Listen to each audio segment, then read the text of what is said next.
고맙습니다. 하나님 말씀 보도록 하겠습니다. 마태복음 10장 1절부터 16절까지의 말씀인데요. 제가 먼저 읽고 여러분들이 나중 읽고 교독하도록 하겠습니다. 예수께서 그의 12 제자를 부르사 더러운 귀신을 쫓아내며 모든 병과 모든 약한 것을 고치는 권능을 주시니라.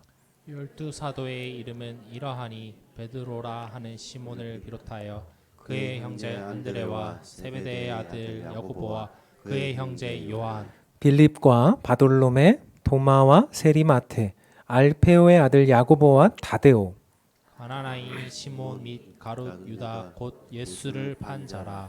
예수께서 이 12를 내보내시며 명하여 이르시되 이방인의 길로도 가지 말고 사마리아인의 고을에도 들어가지 말고 오히려 이스라엘 집에 잃어버린 양에게로 가라. 가면서 전파하여 말하되 천국이 가까이 왔다 하고 병든 자를 고치며 죽은 자를 살리며 나병 환자를 깨끗하게 하며 귀신을 쫓아내되 너희가 거저 받았으니 거저 주라. 너희 전대에 금이나 은이나 동을 가지지 말고 여행을 위하여 배낭이나 두벌 옷이나 신이나 지팡이를 가지지 말라. 이는 일꾼이 자기의 먹을 것을 받는 것이 마땅함이라.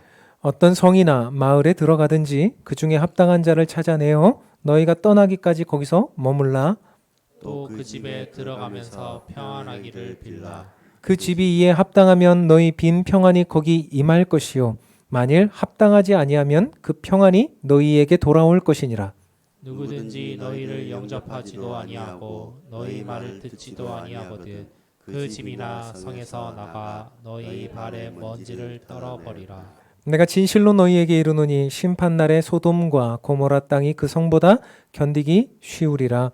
보라, 내가 너희를 보냄이 양을 이리 가운데로 보냄과 같도다. 그러므로 너희는 뱀같이 지혜롭고 비둘기같이 순결하라. 아멘. 얼마 전에 누군가 책을 저한테 한 3권 정도 선물했습니다. 그래서 그 책을 읽다가 보니까 그 책 중에 한 권이 믹스, 이제 섞다라는 뜻의 믹스라는 책이 있어요. 그래서 그 믹스라는 책을 이렇게 자세히 살펴보니까요. 말 그대로 좋은 것을 잘 섞을 때 시너지가 난다라고 하는 내용. 그래서 그 책 제목이 믹스였습니다.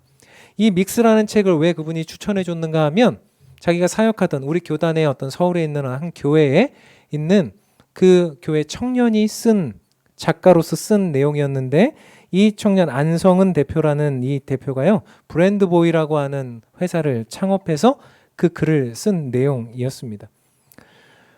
여러 가지 좋은 것들을 잘 섞어서 또 때로는 그것들을 잘 조합하면 아주 좋은 시너지를 낼 수 있다라고 하는 내용이었는데요. 저는 그 중에서 한국과 세계를 섞어라라고 하는 챕터가 인상적이었어요. 그래서 여러 가지 예를 들고 있는데 그 안에서 이런 예를 들고 있었어요. 여러분 오징어 게임 아시죠? 오징어 게임이라는 드라마가 전 세계적으로 유행을 했는데요. 이 오징어 게임 안에는 게임이 나오지 않습니까? 근데 게임을 하다가 이제 사람이 그 게임을 통과하지 못하면 죽어야 돼서 이제 조금 가학적인 느낌이 있지만 우리가 잘 알고 있는 게임이 나옵니다. 우리 어린 시절에 유행했던 게임이죠. 오징어 게임도 바로 그 게임 중에 하나예요. 오징어 모양 그려놓고 이쪽에서 저쪽으로 폴짝폴짝 뛰고 깽깽이 발로 이렇게 가고 하는 그 게임이 바로 오징어 게임이에요. 여기 보면 딱지치기, 달고나에서 그 달고나를 이렇게 뭐 침 묻혀가지고 그렇게 달고나 떼는 거, 무궁화 꽃이 피었습니다. 뭐 줄다리기, 뭐 여러 가지 그런 게임들을 놓고 이제 한국적인 내용들을 가지고 우리의 추억을 이제 하면서도 그 드라마에서 나오는 그 세계적인 어떤 문제점들이 무엇입니까? 물질 만능주의. 물질을 위해서는 무엇이라도 할 수 있다라고 하는 그런 문제점을 제시하고요. 또 가계부채. 그곳에서 이제 가계부채 때문에 실패해가지고 이제 그런 말도 안 되는 게임의 세계에 들어가는 그런 문제점. 결국 세계적으로 이것은 한국만의 문제가 아니죠. 세계적으로 어떤 그런 내용들이 문제가 되고 있는 그런 부분들을 접목해서 믹스해서 그 안에 세계인의 공감을 사고 메시지를 주더라라고 하는 내용이었어요. 제가 보다 보니까 요즘에 그런 이제 내용들이 세계적으로 어필하는구나 생각이 들었던 것이 그보다 이제 더 전이었던 것 같은데요. 우리 기생충이라는 영화 있지 않습니까? 이 기생충이 엄청나게 이제 아카데미상을 받으면서 엄청나게 세계인들에게도 호평을 받았는데 이 기생충 안에 있는 내용이 뭐예요? 그들이 반지 하방에 살잖아요. 그 반지 하방에 여러분 살아보셨어요? 네, 끄덕끄덕 하시는 분도 있고 나는 안 살아봤지 이렇게 하시는 분도 있는데 저도 어렸을 때 반지 하방에 살아봤어요. 그 반지하 완전 지하 그 방에 살아봤는데 거기서 이렇게 다리가 이렇게 보이잖아요. 그러면 거기서 있는데 물 내리면 이제 조금 그 물을 내릴 때 홍수가 나고 막 거기서 막 물이 역류하고 하는 일들 있으면서 그런 일들이 있잖아요. 근데 그 기생충에서 보면 그 안에 있는 우리들의 현장 반지하라고 하는 또 어떤 우리나라 배우들이 나와서 그렇게 하면서 이 나라의 현실을 잘 보여주면서도 어떤 문제를 이야기하고 있는 거예요?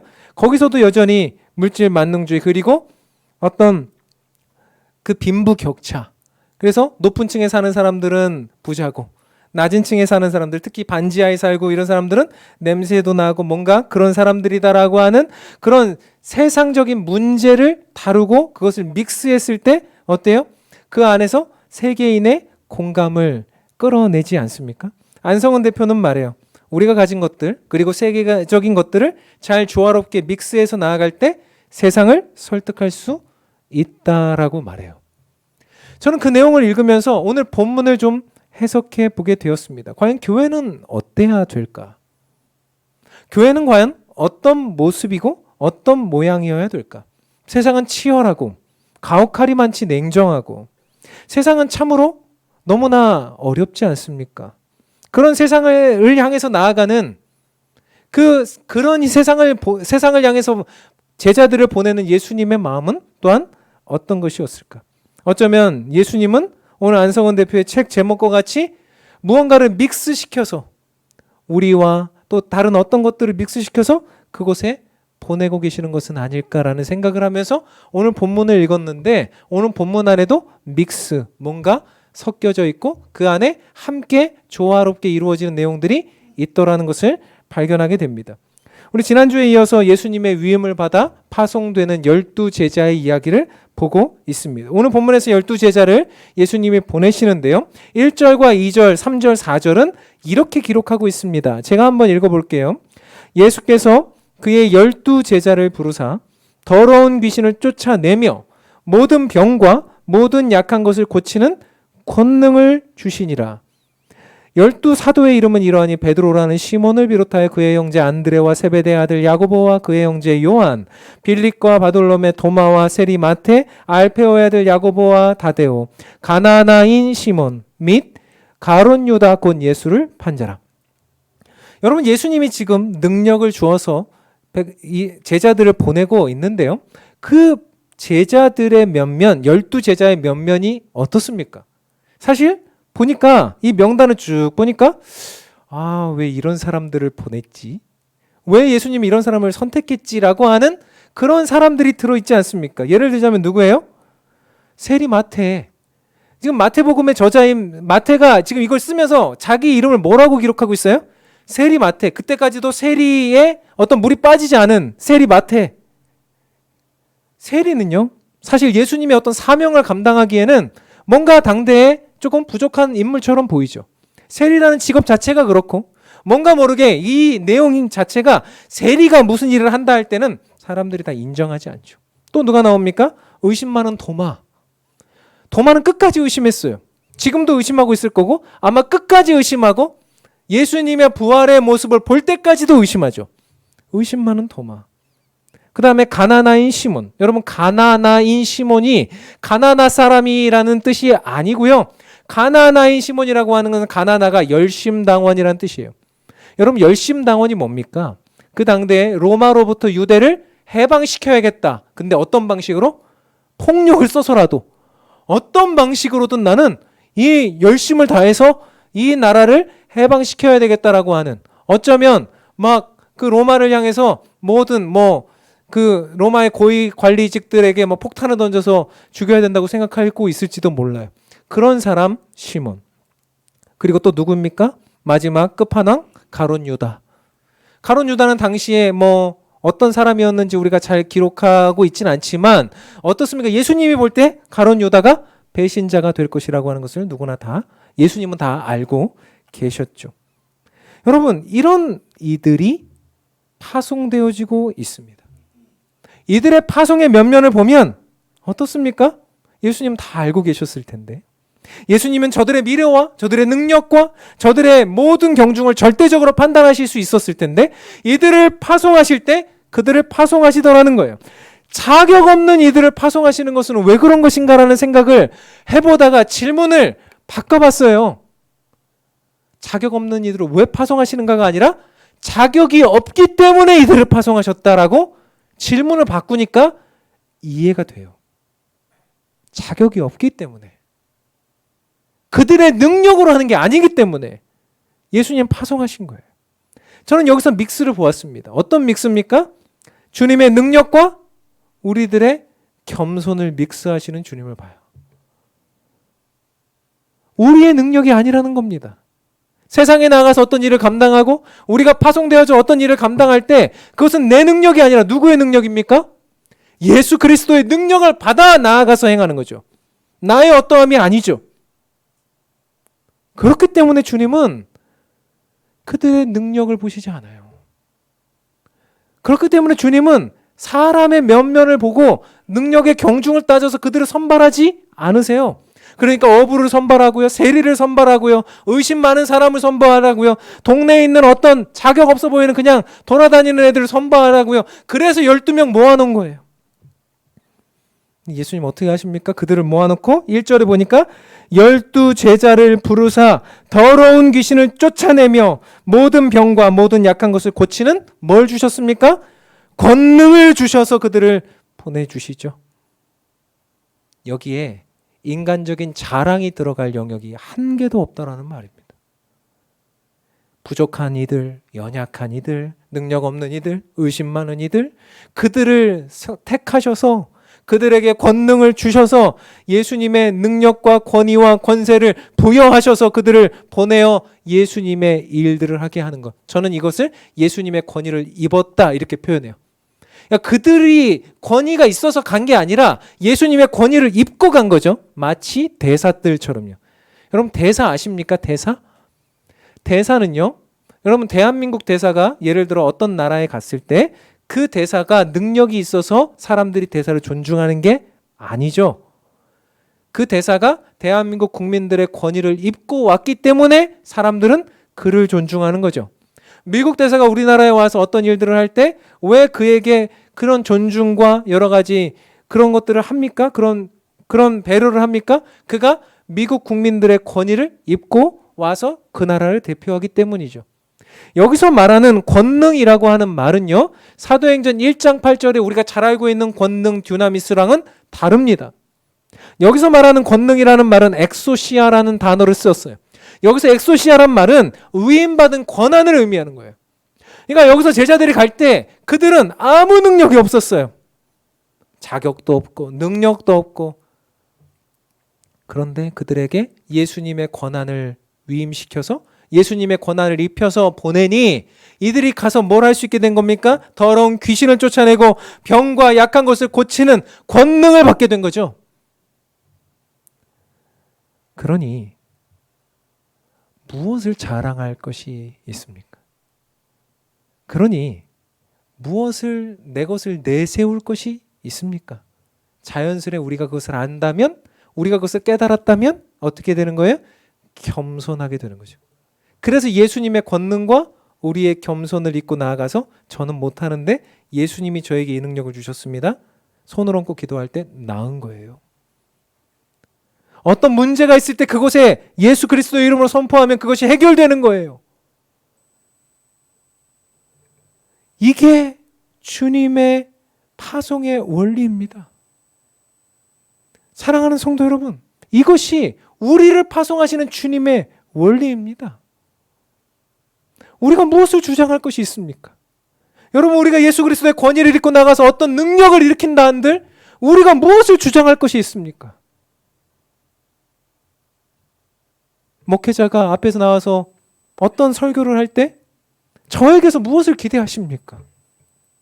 제가 여러분에게 어떤 여러분보다 나은 것이 무엇이 있습니까? 아무것도 없죠. 그런데 제 안에 있는 예수 그리스도의 권세와 능력을 가지고 여러분에게 나아갈 때 저는 담대하게 선포하는 거예요. 여러분들에게 있는 문제와 아픈 것과 어려운 내용들과 모든 것들이 해결되어지기를 원합니다라고 제가 선포할 때 여러분의 모든 상황들이 해결되어질 것이라고 믿는 거죠.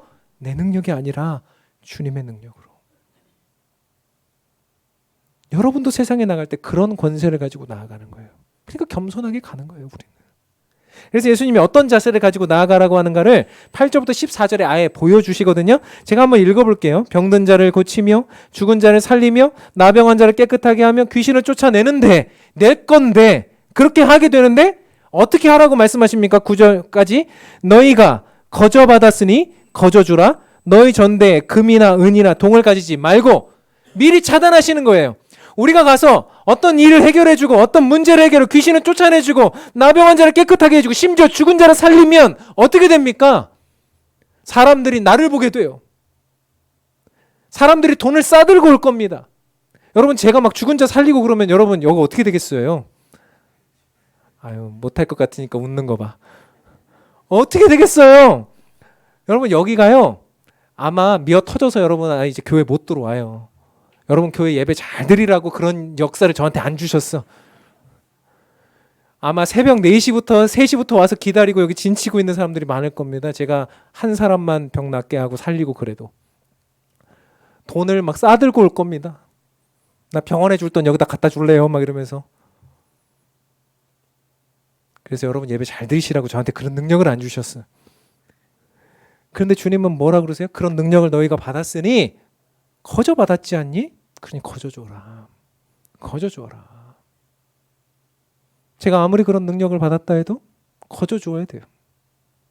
금이나 은이나 동을 탐하면 안 되는 거죠. 지금 제자들에게 그 얘기를 하고 계시는 거예요. 더 나아가서 뭐라고 하십니까? 10절 보니까 여행을 위하여 배낭이나 두벌 옷이나 신이나 지팡이를 가지지 말라. 이는 일꾼이 자기의 먹을 것 받는 것이 마땅함이라. 그 정도는 받아도 된다. 먹을 것 받아도 된다. 어떤 성이나 마을에 들어가든지 그 중에 합당한 자를 찾아내어 너희가 떠나기까지 거기서 머물라. 12절 보니까 또 그 집에 들어가면서 뭘 빌어요? 평안하기를 빌라. 그 집이 이에 합당하면 너희 빈 평안이 거기 임할 것이고 만일 합당하지 아니하면 그 평안이 너희에게 돌아온다. 우리가 세상에 나아가서 야, 너 내가 이거 고쳐줄 테니까 나한테 이렇게 해. 이렇게 하지 말라는 거예요. 가서 뭐 하라는 겁니까? 평안을 빌라는 거예요. 심지어는 나를 방해하고 나를 무시하고 나에게 핍박하는 사람들 14절 보니까 어떻게 해요? 누구든지 너희를 영접하지도 아니하고 너희 말을 듣지도 아니하거든. 뭐 하라고 그래요? 그 집이나 성에서 나가 너희 발에 먼지를 떨어버리라. 얼마나 소극적입니까? 그냥 조용히 떠나라는 거예요. 떠나면서 얘라 나쁜 놈들 먼지 털어버리고 가라는 거예요. 그러면 그 뒤에 누가 하시겠다는 겁니까? 예수님이 알아서 하신다는 거예요. 그 뒤는 내가 알아서 한다. 너는 쿨하게 떠나라. 여러분 점령군의 모습입니까? 아니면 뭔가 굉장히 능력 없는 자의 모습입니까? 뭔가 아무것도 스스로는 할 수 없는 자의 모습처럼 나아가라는 거예요. 우리들에게 주님은 뭐라고 말씀하십니까? 너희들의 권세가 아니니 너희들의 능력이 아니니 세상에 나아갈 때는 그저 겸손하게 그저 아무것도 못하는 자처럼 겸손하게 나가서 평안을 빌고 때로는 그들이 핍박하면 먼지 떨어버리고 그냥 다른 데로 가라. 이게 우리들의 자세여야 한다고 말하고 있어요. 이것이 믹스돼야 된다는 거예요. 우리는 반대로 합니다. 우리가 조금 권세가 있는 것 같고 내가 좀 잘난 것 같고 우리 교회가 좀 잘 나가는 것 같고 우리 교회가 더 커지고 우리가 뭐 어떤 능력이 있는 것 같고 여러분들이 그런 교회를 다니고 그러면 어떻습니까? 어깨에 힘이 들어가요. 나 이런 사람이야. 목사님들도 뭐 교회가 막 500명, 1000명 막 가면 나 이런 사람이야. 저에게 얼마 안 모여요. 한 1000명? 그러면 어느 순간 그것이 어떻게 되겠습니까? 어떤 상황 속에서도 그거 아니잖아요. 예수님의 능력을 가지고 해야 되지 않습니까? 우리가 세상에 나아가서 무슨 일을 할 때 우리를 통해 분명히 세상 사람들이 회복되고 치유될 것을 믿으십니까? 저는 믿어요. 여러분들이 그렇게 하실 수 있어요. 다. 제자들을 파송하신 것처럼 여러분을 파송하시기를 원하신다는 거예요. 여러분을 통해서 그 현장들을 살리길 원하신다는 거예요. 그럼 어떤 자세로 가야 됩니까? 내 거 아니니까, 내 능력 아니니까 겸손하게 가야 되는데 감히 나한테 이렇게 해? 이런 마음을 가지고 간다면 주님 기뻐하시는 마음이 아니라는 겁니다. 사랑하는 성도 여러분, 또 우리 청소년 여러분, 또 우리 어린이들, 또 우리 다음 세대들, 제가 생각해 보면 우리 아이들이 이제 세상을 향해서 보낼 때 저 아이들에게 우리는 끊임없이 갑옷을 입혀요. 야, 세상 나가서 기죽지 마라. 갑옷을 입혀가지고 막 나가서 싸워라. 싸우다가 안 되면 죽여라. 그것이 우리가 가르치는 방식 아니에요? 그 아이들을 가르칠 때도 우리는 어떻게 해야 됩니까? 얘들아, 니네 능력이 아니란다. 예수 그리스도의 능력으로 가라. 근데 가서 잘 안 될 때가 있겠지? 어려울 때가 있겠지? 그때 내려놓고 겸손하게 나와라. 예수님이 알아서 하신다. 그것이 첫 번째 우리들에게 주시는 믹스예요. 사랑하는 성도 여러분, 저와 여러분, 세상을 정복할, 세상을 새롭게 할 능력을 받은 존재들인 줄 믿습니다. 그렇다면 우리가 그것을 새롭게 하기 위해서 겸손하게 주님의 뜻을 가지고 나아가는 저와 여러분 되기를 원합니다. 그렇다면 오늘 본문 안에 또한 두 번째 믹스가 있어요. 저는 두 번째 믹스를 16절에서 보았습니다. 같이 한번 읽겠습니다. 16절입니다. 시작. 보라, 내가 너희를 보냄이 양을 이리 가운데로 보냄과 같도다. 그러므로 너희는 뱀같이 지혜롭고 비둘기같이 순결하라. 아멘. 저는 이 구절이 진짜 이해가 안 됐어요. 여러분, 어떤 목자가 양을 이리떼 가운데 이렇게 보냅니까? 어떤 아버지가 자식을 사지로 보냅니까? 이건 말이 안 되는 이야기예요. 근데 여러분, 지금 이 싸움이 안 되는 곳에 예수님이 우리를 보내신다는 거예요. 우리는 양과 같은데, 여러분, 양이 뭐예요?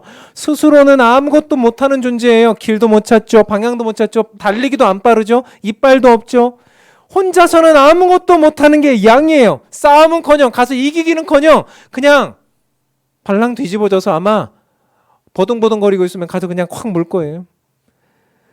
이게 제자들의 면면 아닙니까? 앞서 말씀드린 제자들이 이런 모습이었다는 거예요. 버둥버둥거리고 있으면 확 무는 거예요. 당대 로마 제국과 유대교 종교 지도자들은 어떤 사람들이었습니까? 이리떼죠. 이리떼. 강력한, 아마 사자떼와 같았을 거예요. 군사력, 세상적인 처세술, 종교심, 이런 것들로 가득 무장해가지고요, 얘네들이 갔을 때, 제자들이 갔을 때 아마 아주 우습게 봤을 겁니다. 쟤네들이 뭔데 도대체? 쟤네들이 뭘 할 수 있길래 도대체 이렇게 들썩들썩 하는가? 그들은 전혀 긴장하지 않았을 거예요. 마치 마틴 루터가 처음 종교개혁을 일으켰을 때 로마 카톨릭이요, 우습게 여겼다는 거 아니에요? 야, 뭐 네가 뭘 할 수 있길래? 그렇게 여기는 거예요. 우리가 세상 가운데 나아가면 세상은요, 우리를 그렇게 뭐 아무것도 아닌 것들이, 그 정도로 우리가 약한 양과 같은 존재인데 이리떼들에게 갔다는 거예요. 근데 그때 주님이 한 가지 방법을 알려주십니다. 뭐예요? 뱀같이 지혜롭고 뭐예요? 비둘기같이 순결하라. 이것을 믹스하라는 거예요. 뱀의 지혜, 비둘기의 순결함을 믹스하라. 근데 여러분, 이거 잘 해석하셔야 됩니다. 뱀같이 지혜롭고 비둘기같이 순결하라 했을 때 우리가 뱀이 되면 안 돼요. 이거 좀 재밌으라고 한 건데, 뱀이 되면 안 돼요. 비둘기가 되면 안 돼요. 이것은 우리가 그 존재가 되라는 이야기가 아니고 비유하신 겁니다. 우리가 뱀 자체가 되면 안 돼요. 여기서 말하는 뱀은 성경 안에서 가장 간교한 동물이다 이렇게 말하죠. 그 간교함을 가지라는 거예요. 세상에서 그렇게 해야 되는 거지, 가서 내가 뱀이 되면 안 돼요. 우리가 세상에 나가서 정말 세상 사람들의 지혜를 배우고 그들의 지혜를 더 넓은, 더 좋은 지혜로 감싸 안아야 되는 거지, 우리가 세상 사람들이 되면 안 되지 않습니까? 비둘기도 마찬가지예요. 세상 가서 우리가 순둥순둥, 그저 순둥이 자체가 되면 안 돼요. 순결함 자체가 되면 우리는 가서 어떻게 됩니까? 아무것도 못하는 존재가 되죠. 예수님은 우리에게 뱀의 지혜를 배우고 비둘기의 순결함을 배우라고 하세요. 얼마나 어렵습니까? 우리 청년들이 또 젊은 집사님들하고 이야기를 해보면요, 참 힘들다 이거. 뱀같이 지혜로우려고 하면 점점점 내가 뱀이 되는 것 같고, 또 너무 순결함에 대한 강조만 하면 또 세상에 나가서 나는 그냥 다 물어뜯기는 것 같고, 참 힘들다. 이것이, 이 균형을 맞추는 것이 너무 힘들다라고 말씀들을 하세요. 어려우니까 주님이 하라고 하죠. 어려우니까. 사랑하는 성도 여러분, 예수님은 우리를 이리떼 속에 보내놓고 뱀의 지혜, 비둘기의 순결함을 동시에 추구하라고 하세요. 근데 우리는 참 감사한 것이 우리 믿음의 선배들 중에 이것을 잘한 분들이 계세요. 저는 그 중에 가장 잘한 분이 다니엘이라고 생각해요. 여러분, 다니엘이 어땠습니까? 다니엘은요, 자기 나라를 멸망시킨 제국에 가서 살았어요. 잡혀갔어요. 포로였어요. 그 제국의 포로에서 공부하고 그 제국의 포로로서 그곳에 볼모로 잡혀 있는 사람이었어요. 그래서 그곳에서 공부하고 지혜를 가지고 그렇게 나아가고 기도하면서 나아갈 때 어땠습니까? 이 다니엘의 지혜가 제국에 있는 수많은 그 본토인들보다 수배나 뛰어난 줄을 사람들이 다 알고 있었다는 거예요. 이게 뭡니까? 이게 그에게 있어서 지혜예요. 뱀의 지혜입니다. 세상 사람들보다 더 지혜롭고 똑똑하고, 그들이 어떤 제국의 정책을 수립할 때 그 모든 일들 속에 그들에게 이익이 되는 방향으로, 그들에게 어떤 하나님의 역사를 가르칠 수 있는 방향으로 지혜를 가지고 나아갈 수 있는 것, 다니엘. 그래서 다니엘이 그 지혜가 너무 뛰어나고 너무 똑똑하니까 계속해서 승승장구하면서 정말 높은 지위를 차지하잖아요. 높은 지위를 차지하면 어떤 일이 발생합니까? 주변에 시기하는 사람들이 생기는 거죠. 시기자들. 시기하니까 어때요? 어떻게 하면 저 다니엘을 죽일 수 있을까? 다니엘이 뇌물이라도 100원이라도 받으면 어떻게 해보겠는데 그런 것도 없는 거예요. 그러니까 어떻게 합니까? 저 다니엘을 죽일 방법은 종교적인 것밖에 없다. 그래서 어떻게 해요? 올무에 밀어넣는데 그 올무가 기도와 종교심에 관한 올무예요. 그래서 그들이 입법하기를 원합니다. 이제 왕이여 이런 법을 만듭시다. 왕이 최고의 신 아닙니까? 그런데 사람들이 왜 다 자기들 신에게 기도합니까?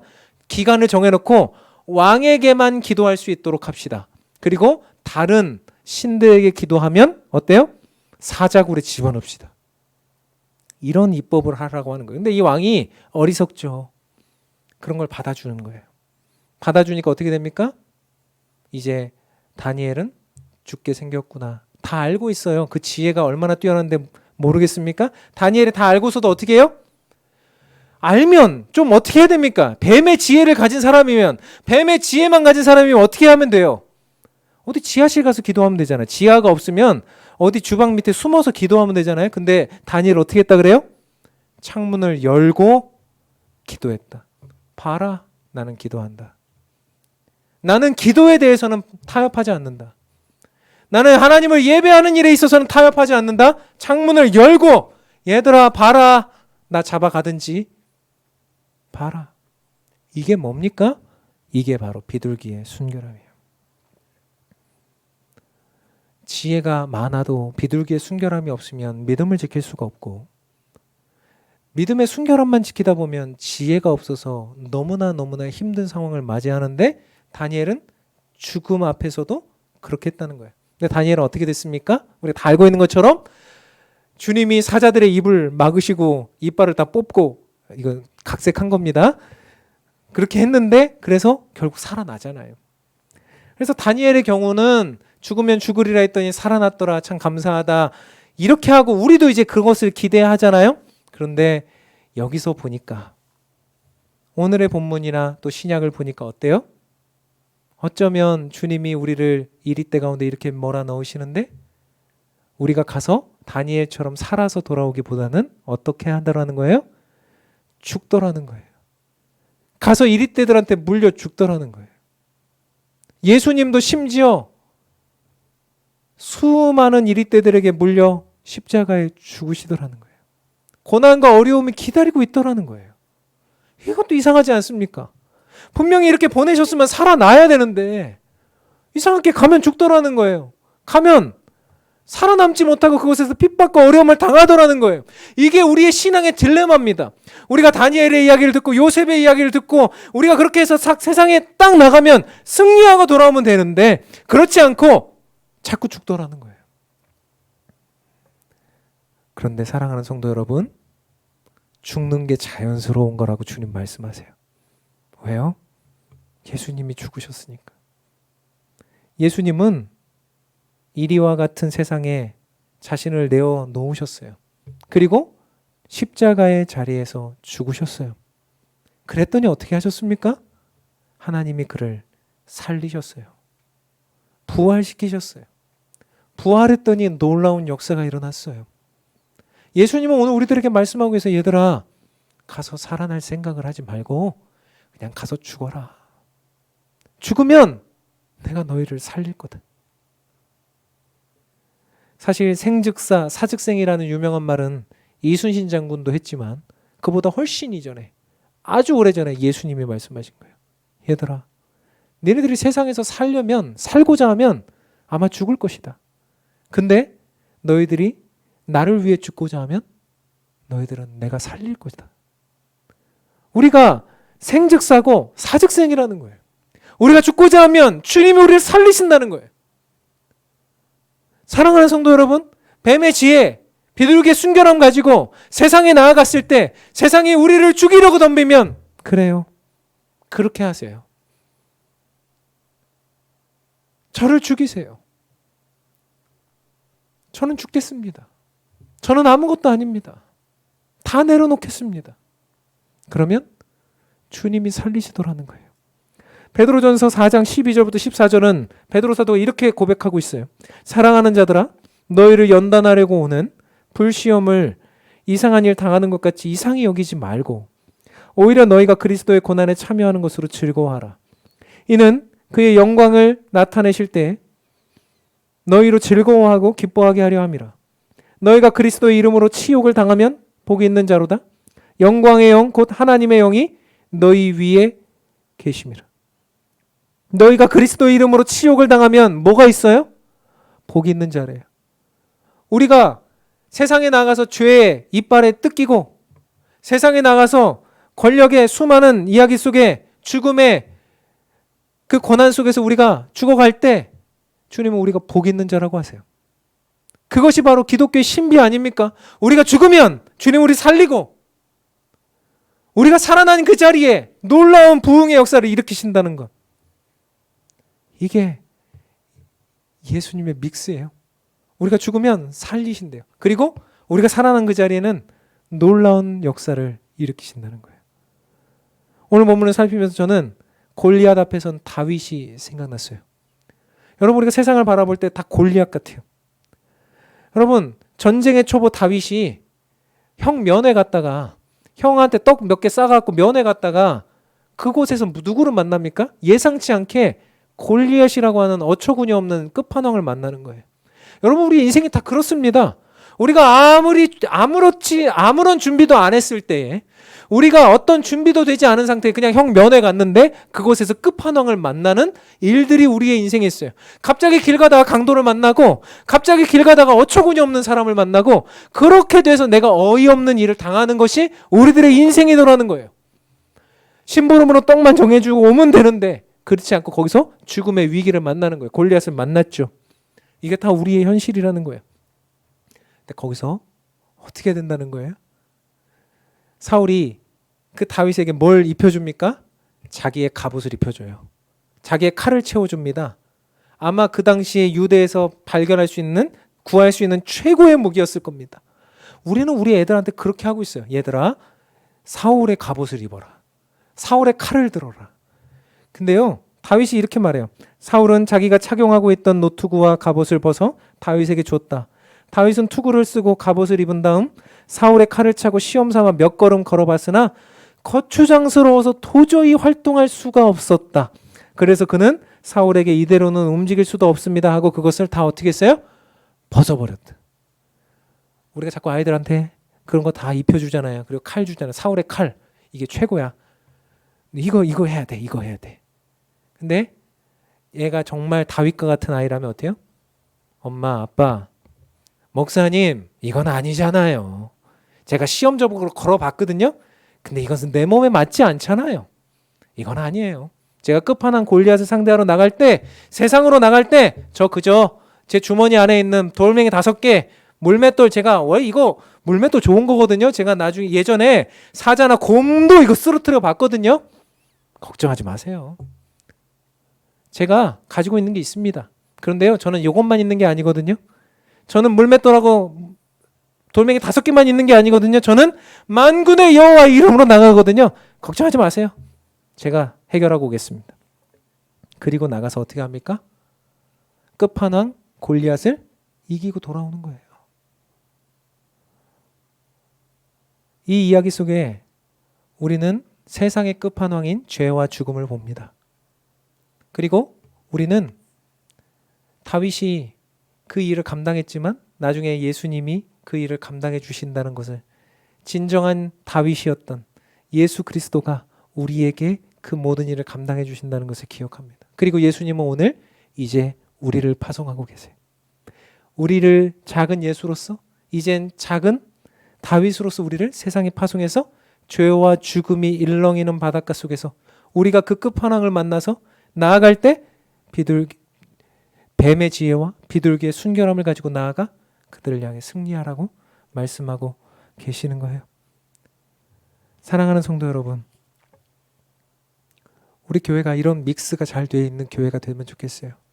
어른 세대와 아이들 세대가 잘 믹스가 되고, 또 직분자와 그렇지 않은 이들이 믹스가 되고, 세신자와 그렇지 않은 분들이 다 믹스가 되고, 또 우리가 원래 잘하고 있는 것들과 세상이 주목하고 있는 것들이 믹스가 되고, 또 우리가 뱀의 지혜를 가지고 비둘기의 순결함을 가지고 믹스가 되고, 또 주님의 능력과 우리의 겸손함이 믹스가 되고, 그런 것들이 다 잘 섞일 때 결국 어떤 게 일어납니까? 시너지라는 게 일어난다는 거예요. 1 더하기 1은 2가 아니라 1 더하기 1은 100이 되고 1000이 되는 시너지가 일어난다고 말하고 있습니다. 사랑하는 성도 여러분, 우리의 능력으로 가지 맙시다. 주님의 능력으로 갑시다. 그렇지만 겸손하게 갑시다. 내 거 아니니까요. 뱀의 지혜, 비둘기의 순결함 가지고 갑시다.